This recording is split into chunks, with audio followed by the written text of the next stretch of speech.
Hi friends, welcome to the Supreme Concept. Today we are going to deal with phrasal verbs. So here in this video I will let you know what exactly a phrasal verb is and how it works. And from next lesson onwards I will teach you some most important phrasal verbs related to a certain topic. So without any further delay, let me just tell you what exactly a phrasal verb is.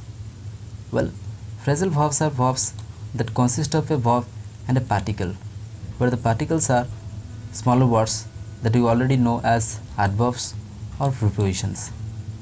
Some of the most commonly used phrasal verb particles are about, around, at, away, into, of, over, etc. Moving on to the types, phrasal verb is mainly of two types. One is the transitive and intransitive. So transitive phrasal verbs are those which have an object with them, whereas intransitive phrasal verbs don't have any object. Also, intransitive phrasal verbs can't be separated. For an example, I don't get up until 6:30 am. Here, you can't separate the phrasal verb get up, which means to get out of bed. However, transitive phrasal verbs can be separable as well as inseparable in nature. So that depends on certain conditions, and also these conditions are called word order. So let's discuss in detail. Word order for separable transitive phrasal verbs. So the first condition is, if the object is a noun, then it can be placed after the phrasal verb or in the middle. Example: take off your jacket or take your jackets off. Here, take off is the phrasal verb, which means to remove something. Okay, and your jacket is the object here. As the statement says, if the object is a noun, then it can be placed after the phrasal verb or in the middle. So here the object, your jacket, is a noun.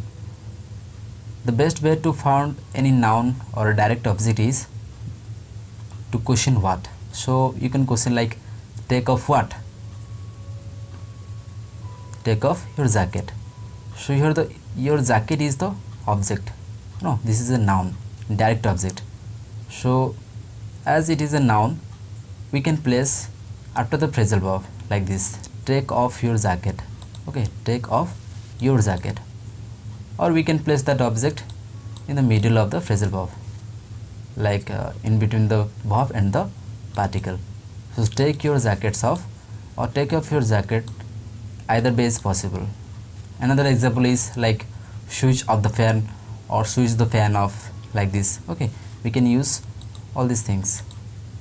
So second condition is, if the object is a pronoun such that it, him, her, them, then the object always comes between the verb and the adverb or preposition, that is also called as particle.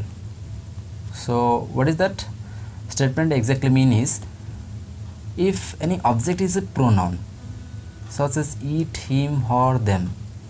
Pronoun means any indirect object. Okay, so by questioning whom, you can find any indirect object. So this statement says that if any object is pronoun, then the object always comes between the verb and the adverb or the prepositions. For an example, take it off. Take it off. Okay, so we can't say take off it. You have to take it off. Take it off means take it. Here the it is a pronoun. Okay, so as you said, it, him, her, them, any indirect object is regarded as pronoun. Okay, so if you find any object as a pronoun, then that object must be placed between the verb and the particle. Here we have placed it, that is the pronoun, that is the object. Okay, in between the verb take and the particle off. So take it off, but we can't say take off it. This will be wrong to say so. Okay, so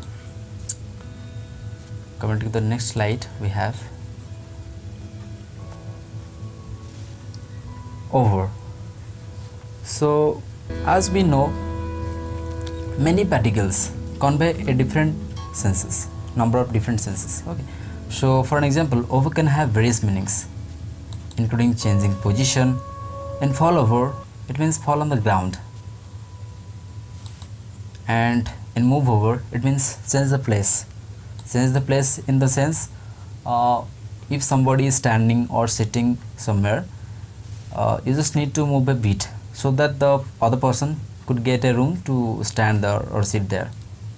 Especially to change your place where you are sitting or standing to make room for someone else is the move over means. And also over can represent an idea of thoroughness. What that actually means is, in read over, it means read thoroughly, whereas in talk over, it means talk clearly, means a clearliness, thoroughness should be there. Talk clearly means, talk over, to discuss something thoroughly before making a decision is especially talk over. Okay, so over, many particles are there which conveys different meanings, and a phrasal verb can have a number of different meanings. So often there is no direct connection between various meanings, and you just have to learn each different meanings of the phrasal verb. And the best way to do this is by trying to remember a sentence using a phrasal verb. Ring somebody back. Your ring somebody back means phone somebody again or phone somebody back. I will ring you back later. Here in this sentence, you can easily clearly see that we are saying that we are calling them back, calling somebody back. Okay, we usually use the word call back, but not using ring somebody back. But this is an useful sentence using ring somebody back, like I will ring you back later. Okay, I thought you should know, and which could be used in your daily life too.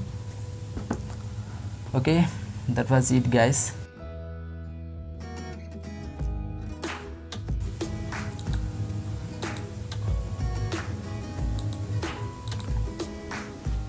Thanks for watching this video. Please hit the like button and share with your friends. If you have any doubt in your mind, just let me know in the comment section below. I will definitely answer to your question.